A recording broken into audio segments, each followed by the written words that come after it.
Gengs, gimana nih kabarnya teman-teman? Semoga semua dalam keadaan sehat selalu ya. Jadi kita balik lagi di Brick Bros Channel. Ya, kita akan nge-build lagi mainan bricks. Kali ini kita udah kelihatan korbannya siapa. Ini adalah tank T-34 dari Rusia punya, gengs. Ini adalah merek dari Kongguan. Kongguan mah makanan ya. Guan, China punya. Sebelumnya kita udah nge-build juga dari merek Kazi, tank Panzer. Kali ini kita nge-build dari Guan. Begitu. Sebelum kita mulai nge-build, gue mau cerita sedikit. Jadi, beberapa waktu lalu ada temen yang ngabarin kalau salah satu video gue udah dilihat sama 1.000 orang. Buat gue itu wow sekali gitu karena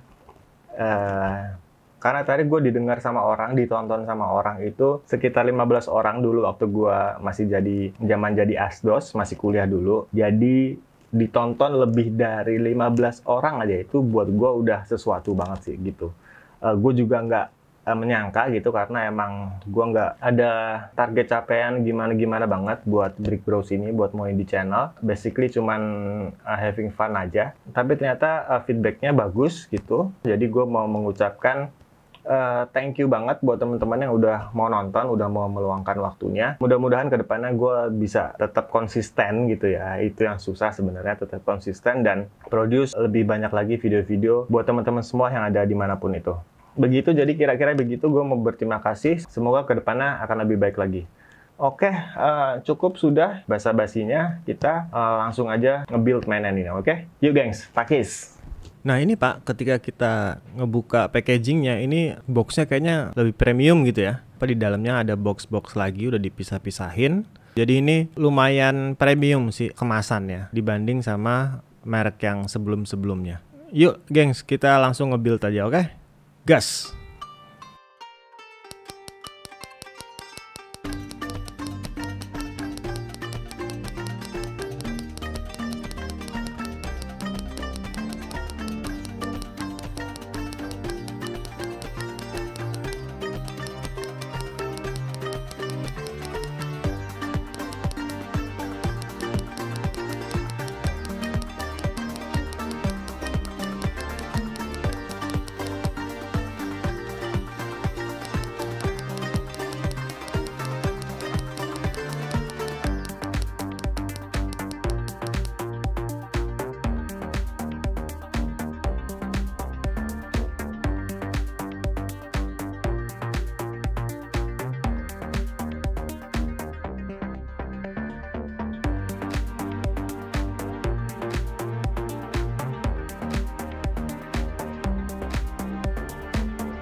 Nah, ini dia T-34 medium tank dari Rusia punya ini, gengs. Nah, mana nih fanboynya Ruski, fanboynya Bapak Vladimir Putin yang sedang mendominasi di Ukraina, ya kan? Nah, ini tank jagoannya Red Army zaman dulu. Jadi, ini adalah tank yang menaklukkan Berlin, gengs. Konon dikabarkan Red Army yang pertama kali masuk ke ibu kota Nazi Jerman, Berlin. Begitu. Oke, yang pertama kita akan ngomongin minifigura dulu. Minifigurnya kita dapat 6 minifigur, begitu. Jadi banyak juga nih dapat minifigurnya.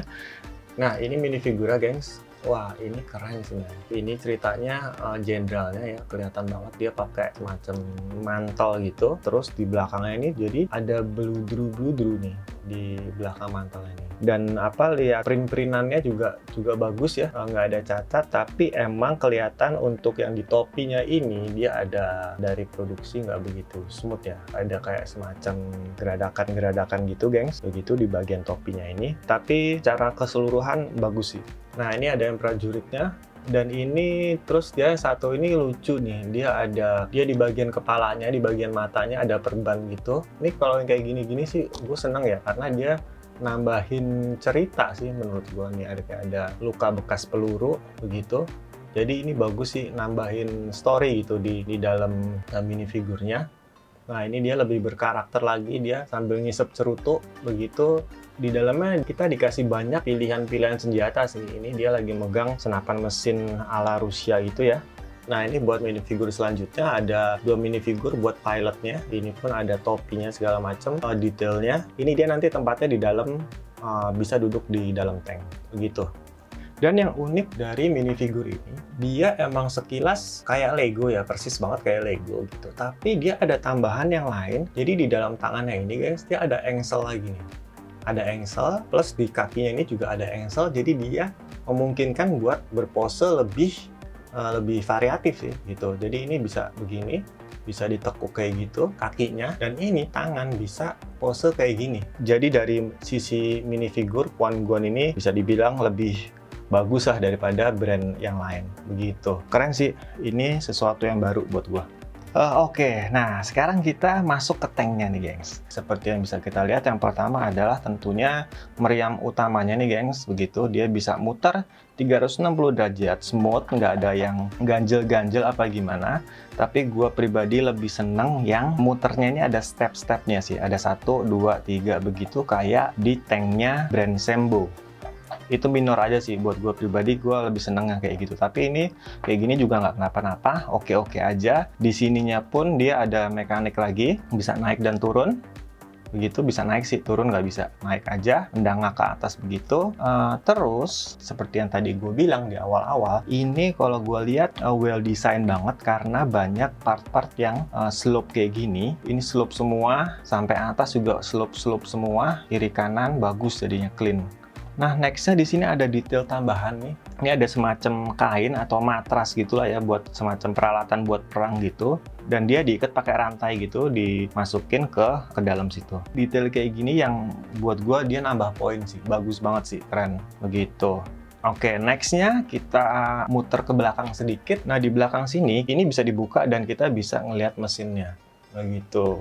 Ini juga udah ada mekaniknya, nggak perlu repot-repot bongkar-bongkar begitu, udah ada mekaniknya, bagus ini. Terus selalu senang kalau di dalam tank gitu selalu ada detail-detail kayak gini nih. Ini buat tangki bahan bakarnya. Di bagian sini ada cantolan juga buat masang cadangan rantai ya. Di kiri dan di depan juga ada. Nah, kalau kita lihat di depan juga ada minigun di sini, begitu. Salah satu fitur yang lain, dia bisa dibuka di sini. Dibukanya cukup gede, ini kita bisa ngelihat di kokpit dalamnya. Tapi untuk masukin minifigurnya dari sini rada susah begitu. Jadi emang kita mesti copot ini dulu. Ini kita bisa copot, dan yang ini juga kita mesti copot juga. Gitu, baru kita dudukin minifigurnya di dalam. Jadi pas dudukinnya ini pun rada kurang solid, jadi gampang copot ya. Harusnya di sini diganti dengan plate yang biasa aja begitu. Jadi minifigurnya bisa masuk lebih smooth, tapi akan lebih keren kalau ada engselnya. Jadi kita tinggal ngebuka kayak gitu. Tinggal kurang dikit lagi begitu sih. Tambahin engsel, keren, full, mantep. Nah, untuk masalah rantai bisa dibilang Kuangguan ini paling solid sepengalaman gue nge-build mainan non-Lego gitu. Dia paling solid begitu, gede-gede gitu. Kita bandingin sama merek Kazi kemarin gitu yang Panzer. Ini sekecil ini, sedangkan yang Kuangguan segede ini begitu. Dan ini udah gue tes di permukaan yang nggak rata gitu, gue jalanin. Sama hasilnya paling solid di antara merek-merek lain. Nah, oke, tadi kita udah ngeliatin fitur-fiturnya, bagus-bagusnya. Nah, sekarang nextnya adalah yang kurangnya, begitu. Kurangnya pertama adalah, yang paling fundamental adalah part ya. Partnya bisa dibilang lengkap semua, tapi ada satu part yang cacat. Nah, ini part yang cacat, jadi dia bengkok. Jadi ini kan plate 1x8 ya. Lucunya, di sini, jadi menurut petunjuk dari manual book tadi harusnya kayak gini, gengs. Ada dua kayak gini, gitu, dan posisinya pun kayak gini. Tapi ketika posisinya kayak gini, dua plate 1x8 ini dipasangin di bagian ini, dia ganjel, gengs. Ganjel sama kepala dari minifigurnya. Jadi, gue ngakalinnya adalah gue kurangin dan gue geser. Jadi kayak gitu. Jadi kayak gini. Dan ini kalau kayak gini, soft semuanya. Ini bisa masuk, nggak ganjel, dan ini juga bisa masuk begitu. Jadi secara nggak sengaja kita kelebihan satu part 1x8, yang mana berarti bisa menggantikan 1x8 yang rusak tadi begitu. Goibnya di situ sih. Itu keajaiban-keajaiban yang terjadi di T34 ini. Jadi gue kira untuk T34 ini manual booknya lebih bagus dari yang sebelumnya kita bikin itu, lebih nggak chaos karena dia udah dikategoriin dengan box-box kayak gini. Ada 4 box gitu. Nah, tapi ternyata ketika gue nge-build box satu ini, ternyata part yang gue cari nggak ada, begitu. Part yang gue cari nggak ada, dan gue nemuin part yang gue cari itu di box keempat, begitu. Ya begitulah, sayang, padahal udah dibikinin sistem kayak gini, tapi ternyata nggak jalan. Tapi niatnya udah bagus sih, niatnya udah bagus, udah punya rencana, udah di planning gitu, sedemikian rupa dipisah-pisahin jadi beberapa box, tapi sayangnya kurang quality control. Nah, nextnya adalah size-nya ya. Dari size-nya ini kita ukur panjangnya sekitar 25 cm dan lebarnya sekitar 12,5. Nah, jadi kalau dibandingin sama Panzer yang kemarin, dia emang size-nya lebih kecil, begitu. Panzer ini sedikit lebih gede, begitu. Jadi dengan harga yang lebih mahal, sekitar 650.000, ini 500.000, begitu. Terus desainnya juga oke, dapat kelebihan 6 minifigur. Minifigurnya punya fitur yang unik, dia bisa berpose lebih variatif lagi. Jadi kira-kira begitulah buat episode kali ini. Nextnya masih ada satu mainan tank lagi dari brand Kuangguan juga. Jadi ditunggu aja buat video selanjutnya. Oke, semoga bermanfaat dan semoga menghibur. Thank you atas waktunya teman-teman. Brickbro signing out. Bye-bye.